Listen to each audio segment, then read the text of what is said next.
Are we recording? Oh, we're ripping it. I love it. It's time, folks. And why are we ripping it? Because in the world of real estate, it changes at the drop of a hat, and we're like a bunch of cats around here. Bunch of cats. So yeah, why don't you want to give a little brief intro to those listening in today? What have you got to say about yourself? I love that, dude. How does a cat relate to things always changing? Oh, well, because when I think of a cat, man, they're so nimble, Oh, there's something right? And you got to be like that. Land on your feet. Yes. Okay, there we go. Okay. So for those listening, my name is Ben Harris, and my focus is fear coaching. So what that means is usually when people hear that, they're like, oh, like spiders or heights. I'm like, no, it's more of like the fear of rejection, the fear of failure, the fear of abandonment, those types of fears, the emotional fears that most people actually tend to think less of, but actually are doing more damage.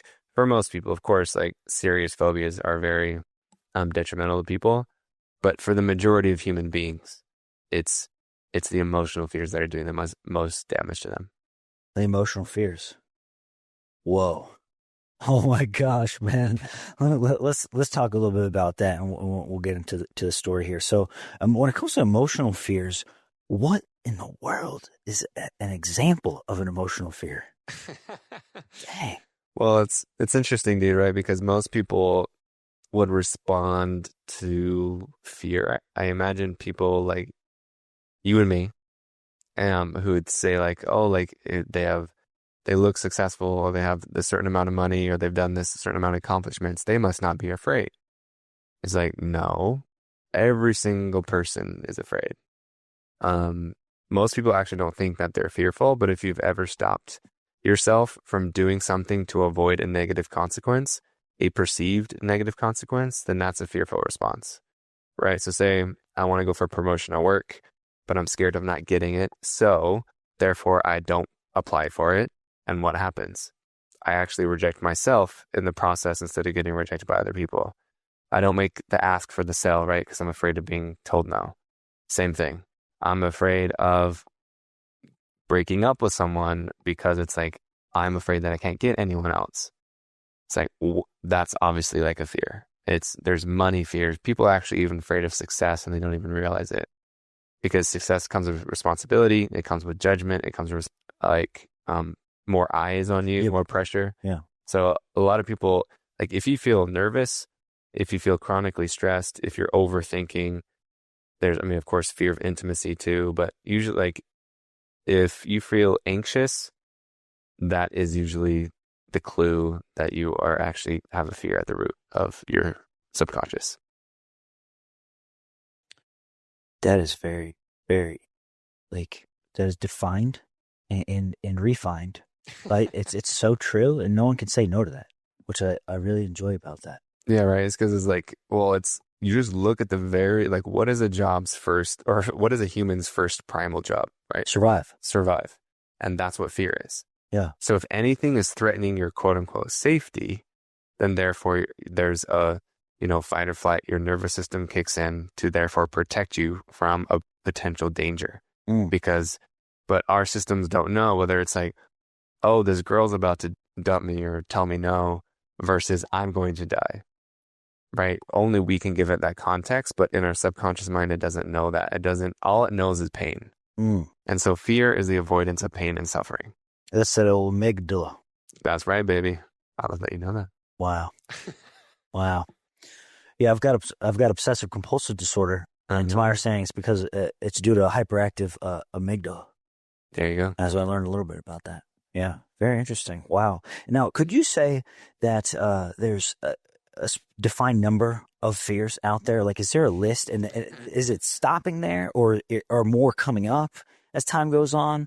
And people, what do you? So in my work, I've distilled. Of course, there's probably like numerous things that you could say, like spiders, like the couch cushion or whatever. Yeah, it's like literally just as many as someone wants to figure it out. Like you could call it something different.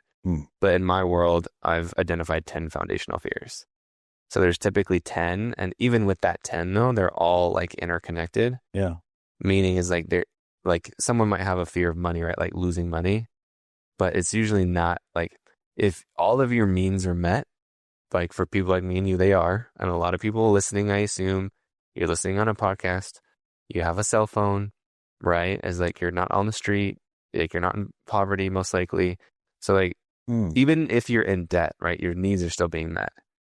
So it's like it's not about the money anymore. It's about what the money means to you. And a lot of people, it actually is a sense of control. Like same thing, even if you look at like Control. like for you, like we don't have to go so deep into it, right? But like OCD or eating disorders or stuff like that is actually why we do those things, is because we like having a sense of control, because at some point in our life we felt out of control. And so these things are just coping mechanisms to make us feel safe. Wow. Coping mechanisms. Dude. All right, that's very, yeah. It's all making sense. I'm reflecting upon all the A&E documentaries I've watched around some things. And I love it. yeah.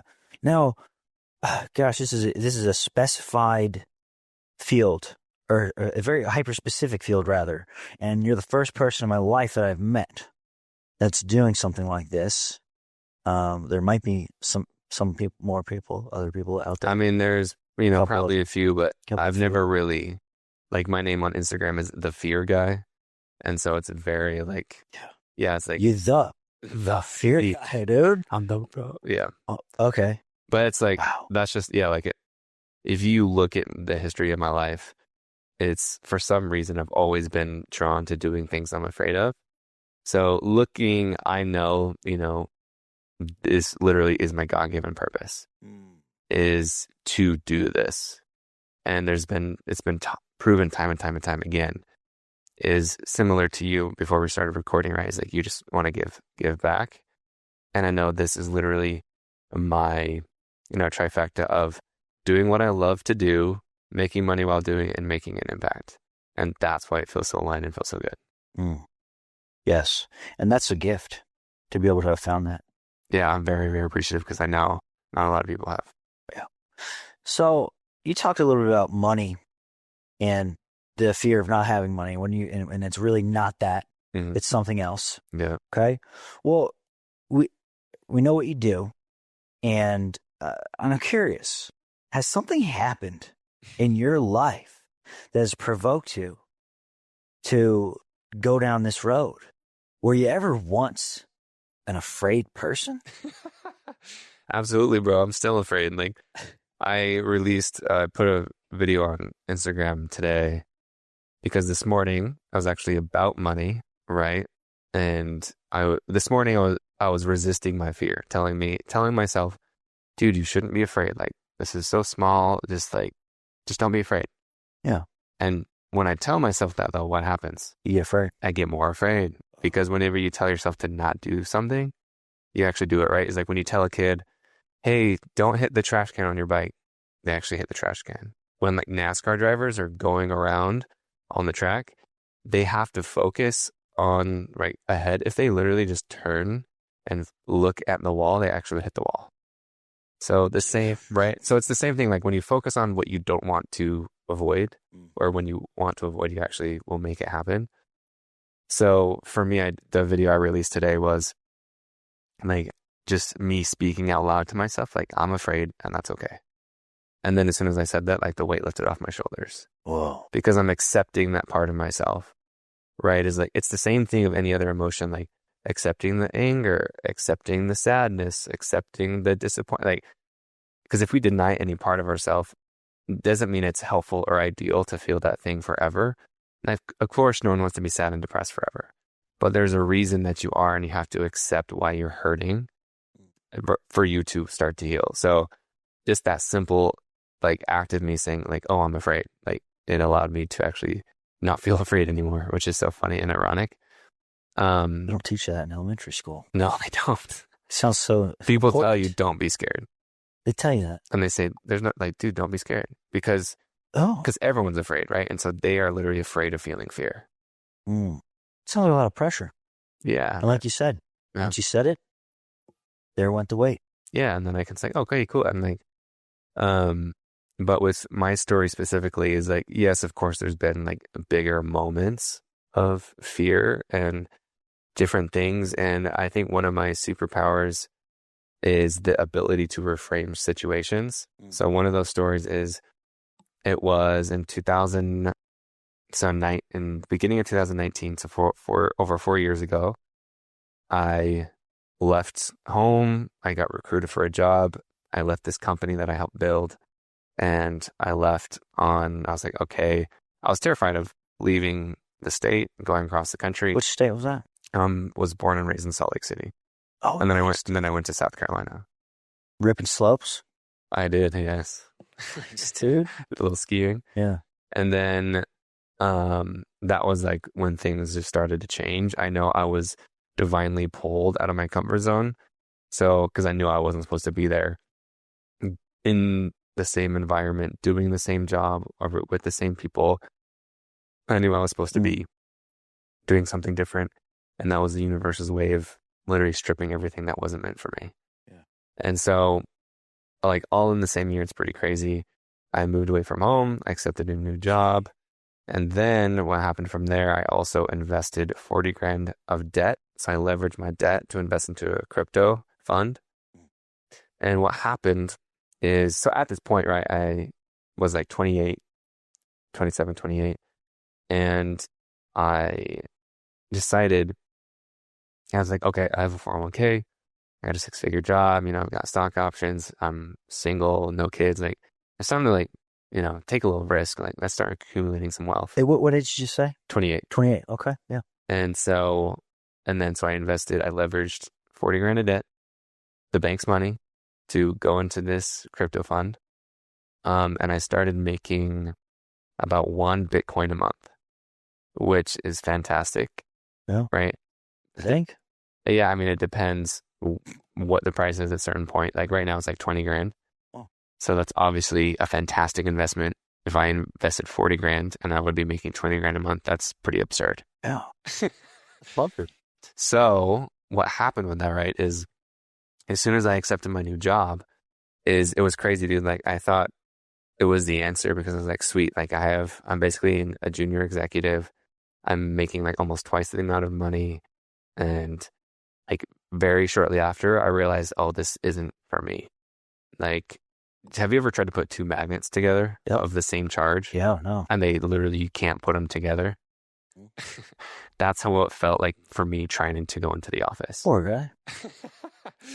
And it's like, and I was usually like the overachiever, like instead of coming in late and working late, I would or coming in early and leaving late. I would come in late, take long lunches, and then like leave at 4:59. It was nice cup of tea. It was it was difficult. I was like literally like, this isn't for you. So again, right, I was stripped away from everything that was familiar. And that was part of it of like, okay, like I know no matter what the job is or who my boss is or how much money it is, like this isn't for me. So fortunately I was making that money. And then so it gave me the courage to quit my job, but it was still scary as hell. And I asked somebody because I had a side business, but it wasn't making any revenue yet. It was basically like a podcast, and I was trying to do influencer marketing through the podcast. And it was like a cool idea and a fun idea, but it wasn't making any money. But I was like, I'm going to go all into this thing. Like someone asked me the question, what would you do if it was impossible to fail? And as soon as they asked me that question, I just knew. I was like, oh, I'd quit. And it was just like in my heart and soul, like I couldn't deny it. And so I did. And so I quit and I started pursuing, like I just started, traveling and interviewing people on the podcast and trying to build this business. And then about a month or two after I quit, I found out that I lost that 40 grand. So that investment was actually a scam. No. Yeah. You got ripped off? Yeah. Dude. So fortunately I still had, some Bitcoin. Was it Logan built Paul's up. thing? I don't know, not that one. Okay. That was years ago. Oh, okay. Oh. So yeah, not like Logan Paul and who else, like all those popular people, You're popular. Nah. Oh. Not that level. That level. Got it. Yeah. But so of course, whenever you lose 40 grand and then you just quit your job and you don't have any revenue coming in, you're kind of like that's an oh crap moment. That's a bad day. But fortunately, fear. Very rightfully so. And it's like fear is not a bad thing, right? Like fear is very useful. Like I mentioned before, it's there to keep us safe and to say like, yo, dude, there's something happening here and maybe you shouldn't do this thing. Like, you know, and obviously, so my brain is doing all sorts of things to make sure that it's like, hey, like return to safety, ASAP, like, come on. But circling back to my superpower of reframing, what I chose to believe, and this is also the superpower of like just choosing what you want to believe too, is part of my work of just choosing your beliefs. But like I just chose in this moment. I remember telling a friend who was also in the investment, who was freaking out more than me. And I told him, I was like, dude, I lost 40 grand so I could learn how to make 40 grand back, but in my own business. Mm. And so just that little mindset shift, Whoop. like completely changed everything. And I mean, it didn't happen right away. It's a process. It's a process, right? But at the same time, like just that little belief, instead of going into panic mode and like, let me hurry and go get another 9 to 5 job. Like, dude, I remember, and it's funny because we're in Austin and I live in Austin now, but there was a moment 4 years ago, or now it was 3 years ago. I think it was 2020, right before the pandemic, in February 2020. And I remember I recorded a video because I wanted to have evidence of this thing that was about to happen to me. So I had, all this debt now, no money coming in, like a failed business. And by the way, right, like this idea that I quit my job for wasn't working out. So essentially I have a failed business now. And side note, I forgot to mention that when I moved, I thought I met the girl of my dreams very quickly, got my heart broken, and I was also depressed for the first time and lonely because it's like I left my family and communities. Like I'm in this new place. I thought I'd meet the girl of my dreams and just like heart and dreams shattered. And then fast forward, right? Failed business, lost 40 grand. And somehow I'm still like, this is happening for me, which sounds ridiculous. Part of that is honestly just like a trauma response too, because it's like in survival, like what's more helpful for me to believe that this is just destroying me or this is going to work out for my benefit? Yeah. And so I recorded a video. I remember I was in my friend's apartment in Austin, downtown Austin, and I gave the same, rundown of what I just gave of all the things that have happened to me. I said, I don't know what's going to happen, but I just have a feeling that something's going to work out. And then a month later, shortly after the pandemic happened, I got this download in meditation to rebrand everything into the Fear Guy. And as soon as I rebranded into the Fear Guy, and I had started toying with fear, I really liked the topic because there was just some things I really connected with it. But as soon as I claimed that and really started niching down and focusing on that, I signed 4 clients in a week and then 4 in 1 week. Wow. And then from that point, of course, there's been like ups and downs from that point, but it's really like that critical point of like listening and just trusting completely changed my life. Let's take a quick moment to shout out the people making big moves in real estate, the elite residential group at Keller Williams Realty. With over 90 million in sales volume and more than 300 families helped, they're one of the top real estate teams in Central Texas for a reason. Whether you're buying, selling, or just figuring out your next step, they make the process simple and centered around your priorities. Greg and his small team have been absolutely crushing the Austin real estate market, producing incredible numbers. He is always responsive, he's always on point, he never misses anything. I would highly recommend him for anybody looking to buy or sell in the Austin, Texas area. Hit the link in the description to book your free consultation. Well, I think there's a little bit of we gotta sprinkle a little mustard on there. Okay. Sprinkle mustard. And what I mean by that is that X factor. Okay, because you shoot, man, you hit this low.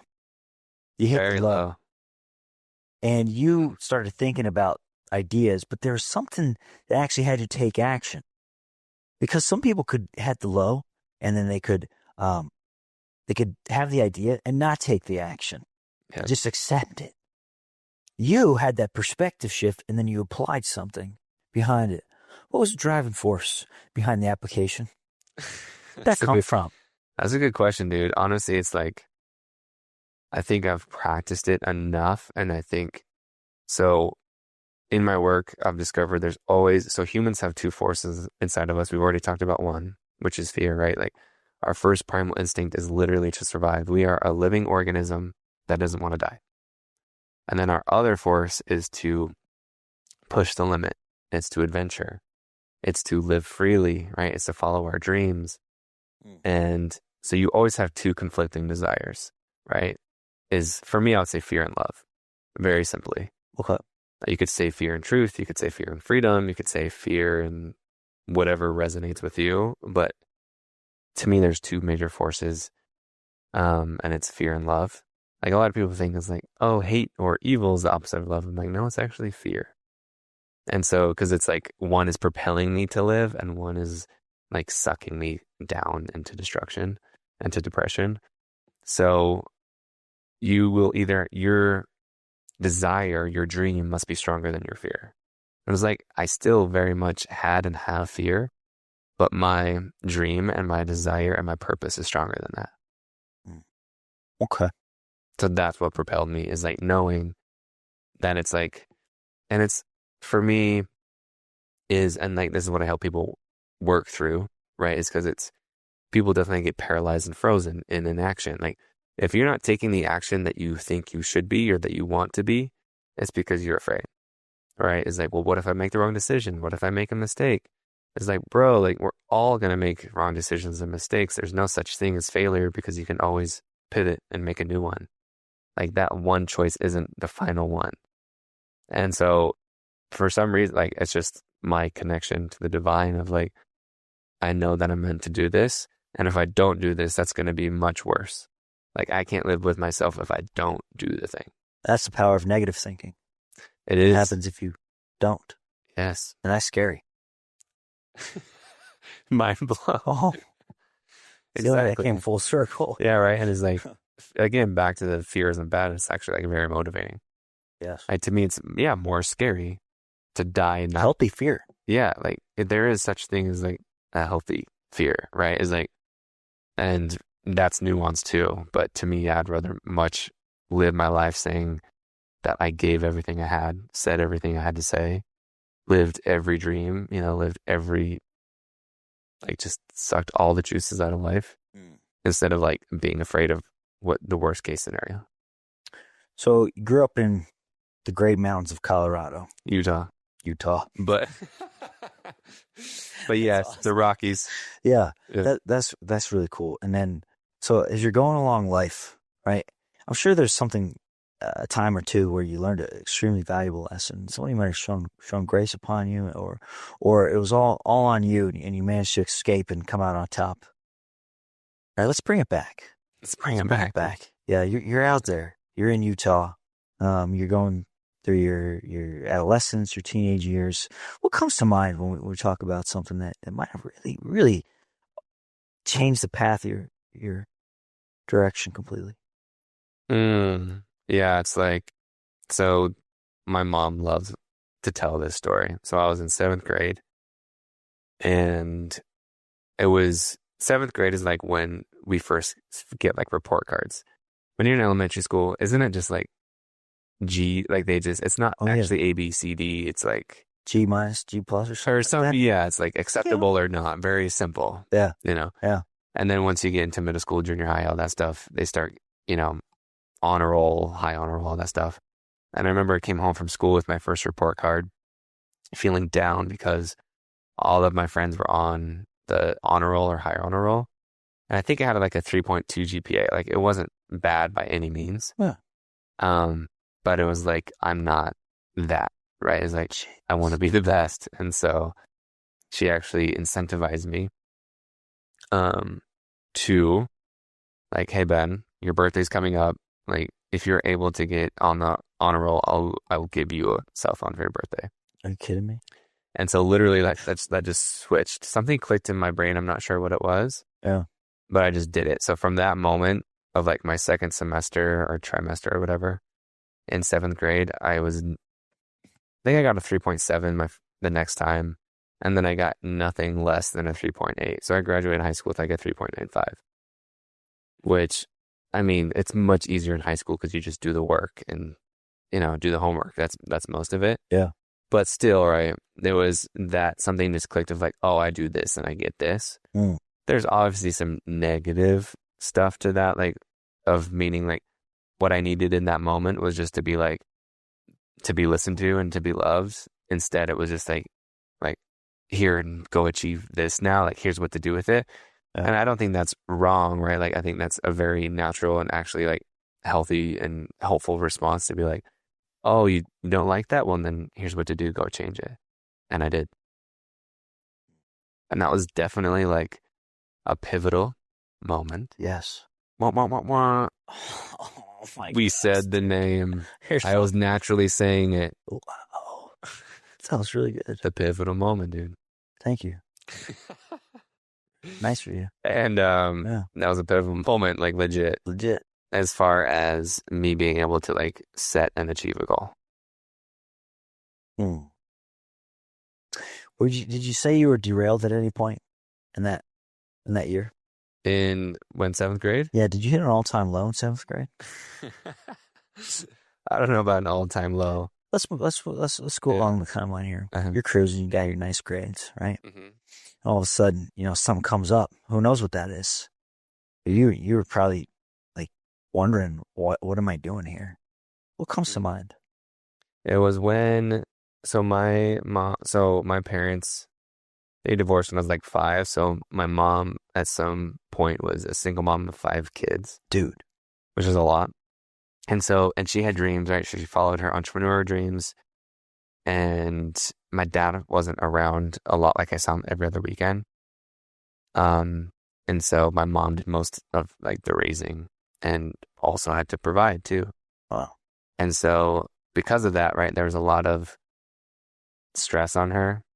And now I've come to understand as an adult, I'm like, oh, that's where a lot of even my trauma, like coping mechanisms come from, right? Really? Yeah, like I was unconsciously soaking up her stress and her fear and her anxiety. Oh. Like, even though like we were taken care of, like we never ended up on the streets, but she, like rightfully so, like we were in survival mode, just getting by. And so one of those moments I remember, she had a nervous breakdown and we had to move in with my aunt. And that was one of those moments where I was just like I knew something, like I'm still a kid. I think I was like 16. Mm. And so I knew something was happening. I didn't know like, that the dirty details of what was happening, but obviously I know something bad happened to my mom and now we have to move Something in. bad happened. And we have to move into my aunt's house, and like she's going to take care of us. Oh, the bad thing is she kind of just like lost because the stress and pressure. Yeah. She had a panic attack and, Yeah. Or I forgot what I said before, like a breakdown, right? Of like unable to function from that point and like I needed a reset. Yeah. And so that was definitely a moment where I remember, definitely starting to feel like being more conscious of like being displaced and like having a lack of safety. Mm. And what did that do for you long term?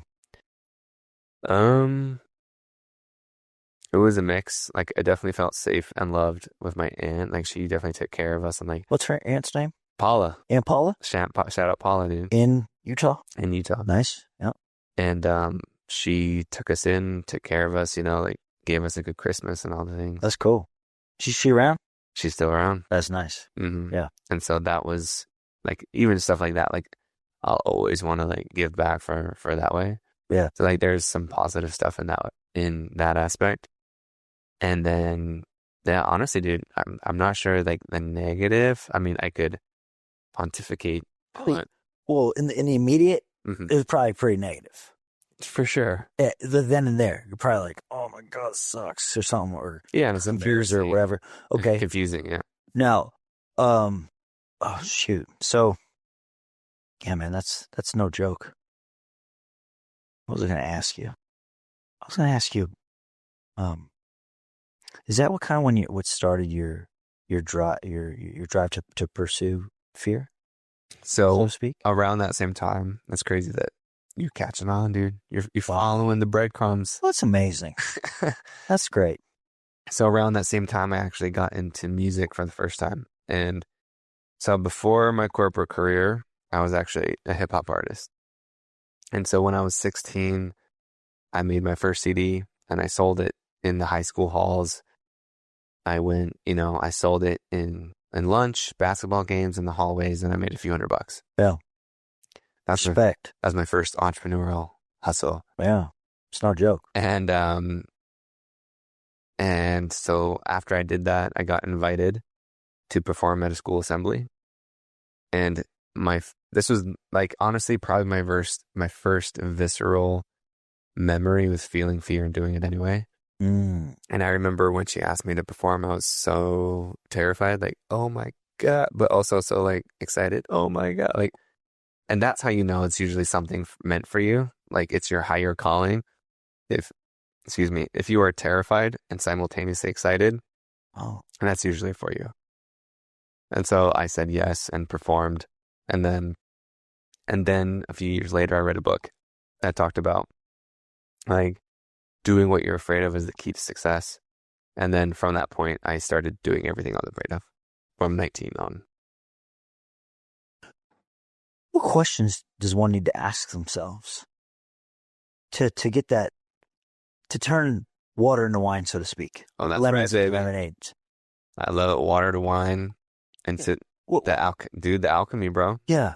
The transformation. What kind of questions did you ask yourself? Because you were in this spot where the family unit kind of got a little disbanded and lots of things were changing and stuff. And you had a choice, right? Because remember, we talked a little bit about this before. Some people kind of just let it affect them and don't really do much with it. It sounds like you, again, perspective shift, turn it into something great. What kind of questions, if you can remember them, did you ask yourself at that point? I mean, at that point, I don't think I asked myself any questions. I think it was just like a survival response to make sure, like, for me, it was a mix, right? Like, obviously that's somewhat helpful, but also for me, it was like, I don't want my mom to feel like in pain, So it was some like unhealthy sides of like, I am the man in the house now, and like, even though I'm just a kid, it's like I'm responsible for these things. Gee. And even as a little kid, I took that upon me too, right? Of always being the positive one, being the one who didn't have any problems, So it's like I had to maintain this perfect illusion, and like this persona. So that was just part of that. And it was like I wanted to be great. It was like I wanted to be the best. I wanted to be the special one. Like I was always, as a kid, people always called me special. Just because like my soul and spirit felt different, I guess. That's funny. Yeah, and so like that, expectation. Dude. Is that you too? No. You asked me like kind of why I asked you to be on this podcast. And what I said was, you're special. It's crazy. Of course, I said more after that. Yeah. Just say you're special. But yeah, that's pretty interesting. You stared me in the eyes and said, you're special. How? What? Dude, I don't say that. I haven't said that to anybody in the past. I mean, all of them are. Everybody is. But I've never said that out loud. Interesting. What do you think that is? Something's going on over here. Thanks, bro. I appreciate it. That's pretty cool. Keep going. Yeah, this is great. So that's what that is, right? Is like there is just a feeling that people don't know how to describe, and that's how they describe it. And so that was like an expectation that I set for myself, is to be special. And so that showed up, obviously, like I've said, it's a lot of helpful ways. Yeah. But it's also a lot of pressure for a kid to maintain, like to be the special, perfect one all the time. And did you ever crack under the pressure? I think I definitely I talked to my mom recently about this. I won't go into like nitty gritty details, but we actually did a therapy session together recently, about a month ago. You were the therapist? No. We went into coalition together. Oh, I'm not going to give my mom therapy. I don't know. Oh no. For everyone listening, okay. That's not your role. Oh, okay. Yeah. And but it was really helpful. Yeah. Because I expressed that I was actually really afraid as a kid. But I didn't let myself look as afraid, because that was, again, right, a protection to make sure that I'm the one who's supposed to be the one caretaking for my family and for my mom, which isn't the role of a kid, right? But that's what kids will subconsciously do to make sure their parents don't feel certain things or try to protect them. So that was like, I definitely had moments of being afraid and crying in my bedroom and all that stuff. Whoa, man. Yeah. So you had the chat with the doc. Yeah. Any pivotal moments in that one conversation? Oh, dude, it was completely transformational. I mean, not a lot of people get to have that honest conversation with their parents because honestly, the parents could be defensive, right? The parents would be like, I did my best. I didn't do anything wrong. What are you talking about? You know, and it's like, the whole point of it is like, we know that you did your best, right?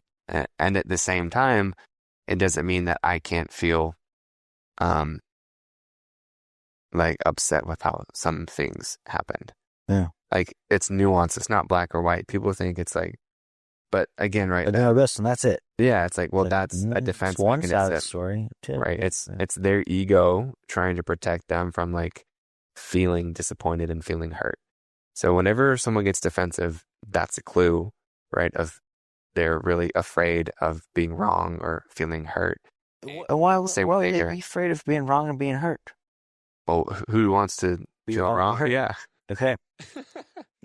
right. Simple enough. Right? Because like I don't want to be wrong, right? And Yeah. like on it, like you'd have to go into someone else's, history of like, are they have a history of rejection, of abandonment, of all these things that could lead to like why they don't want to be wrong and why they're defending themselves.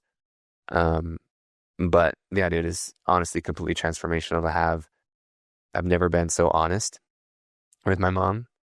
Just because I've always, kept it strong, like everything's okay for the most part. Of course, I've had frustration and stuff. But to truly like reveal how I really felt as a kid was extremely therapeutic, extremely freeing, liberating, and healing for me and my mom. Man, that's really good. Mm-hmm. That was recent. Yeah, about a month ago. Months ago. Where's your mom? Where is she in the world? She's Yeah. in Utah. In Utah? Mm-hmm. On the mountains? Not on the mountains, right below the mountains. That's the place to be. That's really awesome. It is man. nice. Wow. Geez, what an adventure so far. And have you always lived in Utah and then here?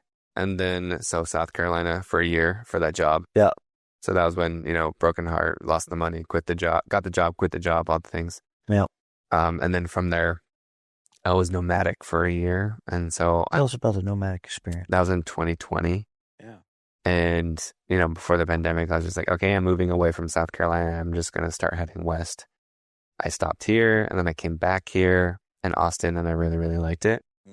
And so I actually, at the end of the journey, it was November of 2020, I went to Hawaii and I was like, I've always wanted to live in Hawaii. Like, let's just go spend the winter there. Yeah. Which sounds amazing. And so I bought a one-way ticket, went to Hawaii on the island of Oahu on the North Shore. And then I quickly found out that that's not where I was meant to be.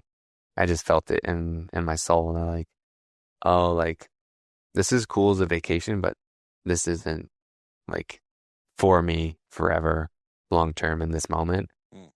And so it was like an immediate no from my intuition. And so like literally 5 days later, I booked a ticket and came home. And because my car was at my mom's, all my belongings, my car was still packed up because like all my stuff was just in my car from driving around. And so I flew back, got my car, and then drove. And I just knew that I was supposed to be in Austin. And so I came down. I landed on a Saturday morning, and then I started driving down here on the next day on Sunday. Bold. That's how I do, baby. Yeah. Once I know, I can't unknow. It's like I gotta do it. This was kind of like a week in the life of Mr. Ben Harris. I can only imagine. So it's very, Yeah. it's different. Right now, I'm definitely more full than I ever have because I've started to accept the responsibility, the full responsibility of what my, leadership role is. For a long time, I wanted to, and it's okay. Like I definitely took like a break from, I don't think I hustle anymore, but working long hours in the corporate world is a bit of just like, man, I don't want to do that anymore.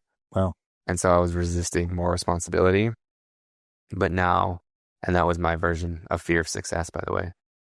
And so that was for me now, like accepting, like, okay, like my calendar is going to be more full. Like it's not going to just be, a few sessions here and there. And then, like when I was nomadic, dude, I freaking like laid on the beach most of the day, worked out, and then maybe had one or two things a day, Yeah. which is fantastic. I mean, that's amazing. And I'm super grateful for it. And there's going to be still moments of life. Like I don't want to be, overly stressed with work, but now it's definitely more,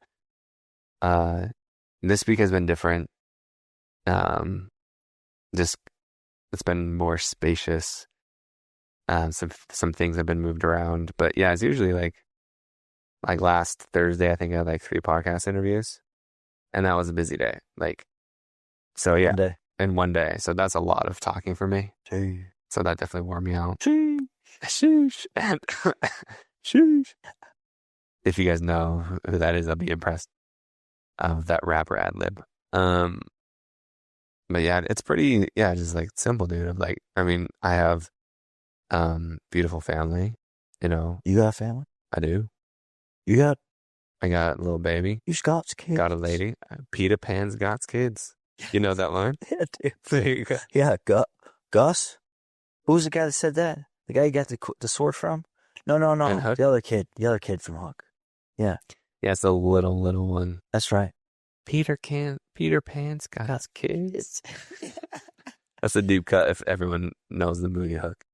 It's one of my favorite movies. It's top 5 for me, dude. Dude, you know what? There's a valuable lesson in that movie. Dude, a lot of valuable lessons. What made Peter Pan fly? Let's His do a little belief. trivia. Snap. Got it. Yes. Dude, and that's my, literally the last thing that I help people walk through is asking them, what do you want to believe? So back to the question, right? Like, I didn't know what I was asking myself as a kid, but now I've figured out a series of prompts and questions that people can ask themselves to literally, completely transform their fear and limiting beliefs and subconscious mind. So, like, what do you want to believe is powerful? A lot of people might not know, and you don't have to know right away, but just stew on that question of like, because when I lost $40,000, it's like, what do I want to believe, that this is the worst choice of my life and my life is over? No, that sucks. It's like, what do I want to believe is, oh, I lost $40,000 so I could learn how to make it. That's a much more helpful belief, right? So the same thing with our friend Peter, Robin Williams, right, is same thing. It's like, what do you want to believe? Change the way you look at things. The things you look at change. Yeah. Okay. Wow. Yeah, you're full. You got the family. Yeah. Things are cooking. They're cooking. They're cooking. That's really good, man. What part of town you at? We're in South Austin. South Austin? Mhm. Nice. Well, I got a couple fun questions for you. Hit me. Yeah, because this has been fun in one way. We're going to do a little bit different now. Dude, let's mix it up. So, what's the one hidden talent no one knows about? Except for maybe a select few. So I mentioned it earlier, but yeah, rapping. So not as strong as I used to be, but since I became a dad, I've been definitely more doing like fun, silly dancing and singing and like rhyming for him. Yeah. So that's starting to come back a bit more too. It's been fun. Well, have you used ChatGPT to make a rap and a song? I haven't. I've used it to can- write me a lot of other amazing things. Yeah. But you can ask it to write a rap. Of course. Have you done it? Yes. And I recorded it. It was like 4 days ago. Yes. Play it at the end of this episode. Dude, that's embarrassing. It's hilarious. Or a bonus It's about episode. being a good realtor or something like that. Is that what it is? It's funny. I sent this to my referral network. Yeah. They're cracking up. That's funny. Yeah. Okay. And where can people find you relaxing on the weekends here in the greater city of Austin? Mm-hmm. We love Barton Springs. I'd love to ask you, where's a new place? Because we're still, new. I mean, it's been just over 2 years. So we are still trying to like mix it up, not just frequent the same things. Barton Springs. I like to check out a few hikes. To me, they're not really hikes. They're more like nature walks. Compared to those Utah Yeah. ones. Nature walks. Yeah, nature walks. Yeah. A stroll, but it's still beautiful. Mm. Um, Check out Pace Bend Park Pace Bend. in Splashwood. That sounds familiar. Spot on. They do cliff jumping over there. Yes. Okay. That's been there? I've heard of it. No, I think I've heard of it. Yeah. It's nice. Is it how tall are the cliffs? 30 feet. But perfect. So that's high enough to get you thinking, but Yeah. still doable. Exactly. Yeah. Yeah.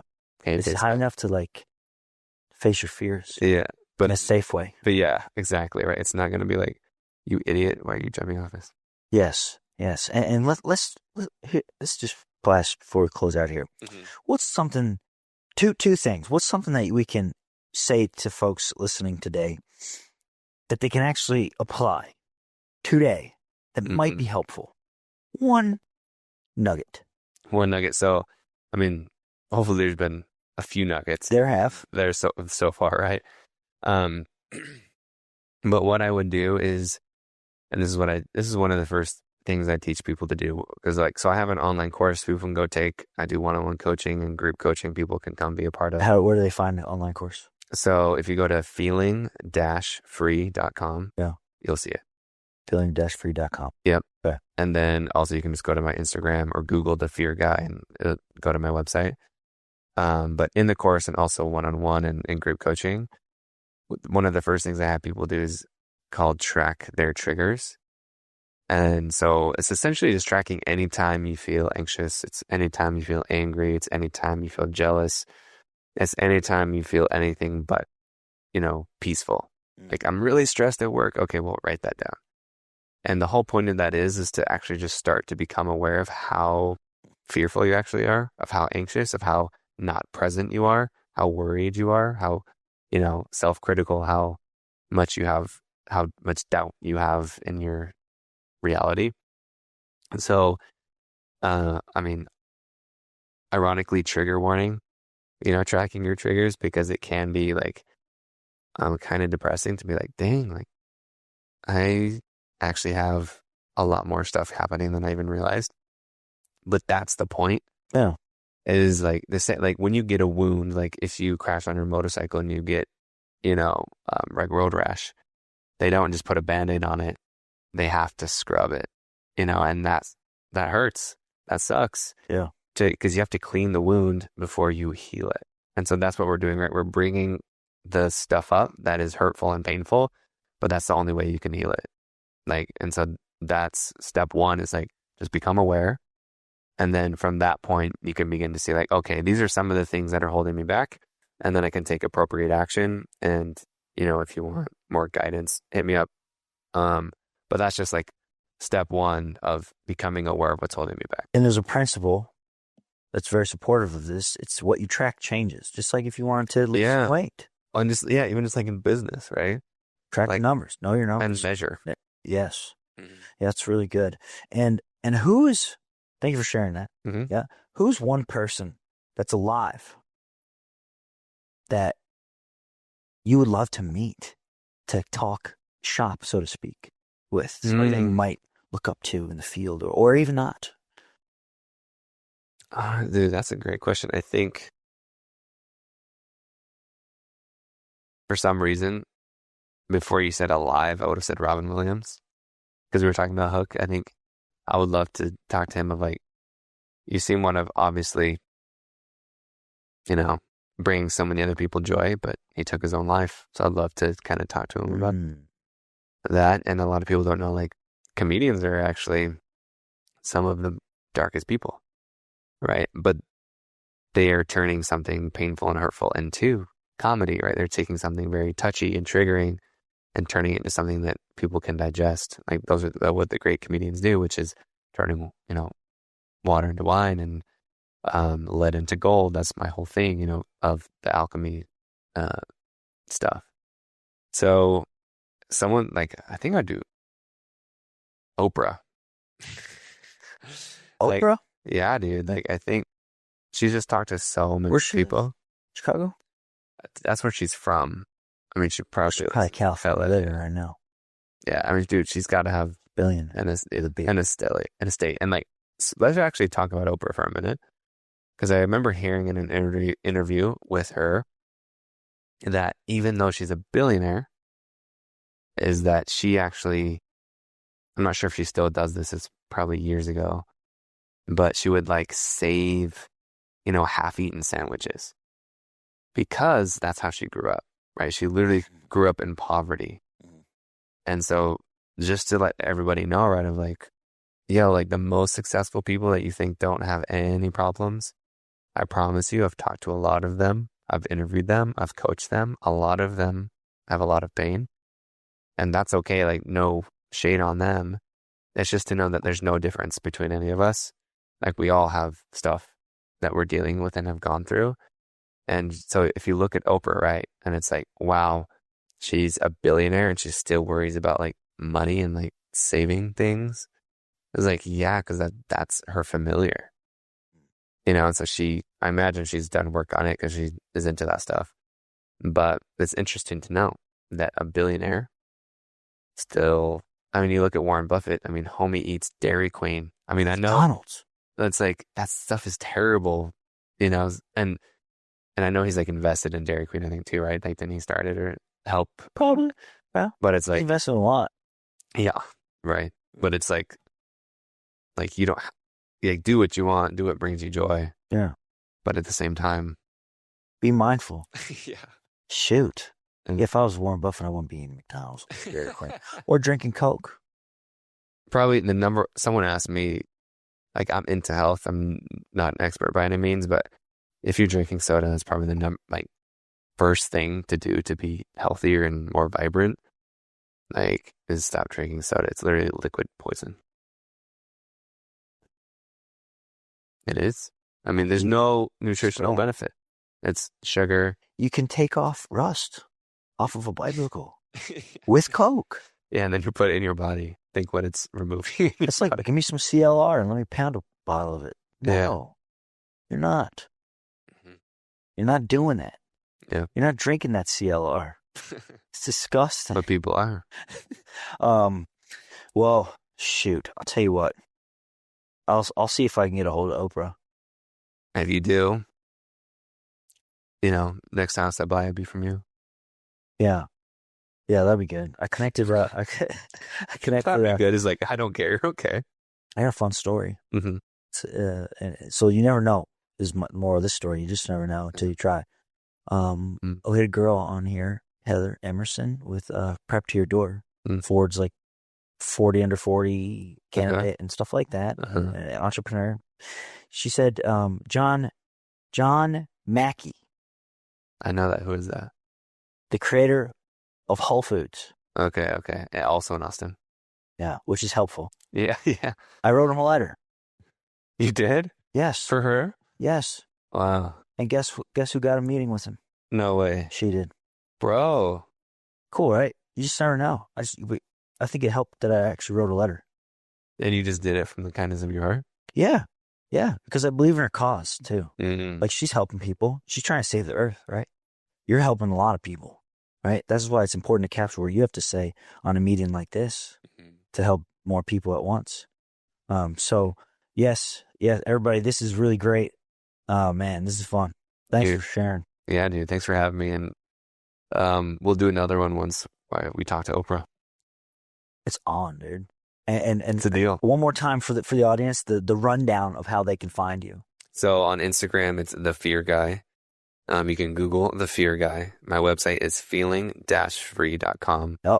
I also have a podcast. It's called The Fear Alchemist, where I meet with a bunch of different successful entrepreneurs and coaches and leaders, and we talk about their experience with fear and how they've overcome it, and also most of the time we actually explore an unresolved fear. So I actually kind of coach and guide them a little bit, which is fun for me because you don't get to see that with a lot of people. You just see the story, right? You just see like, I'm a billionaire now. Highlight reels. Yeah. It's like, instead of like in this moment, it's like, yes, I'm successful and I still am afraid of this thing. This is what I'm working through currently. I love it. And the peeps seem to really like it too. That's awesome. That's awesome. All right, folks, you heard it here first. Greg Carlson, Pivotal Moments Podcast. Ben Harris, the Fear Guy. Till next time, Austin. Cheers.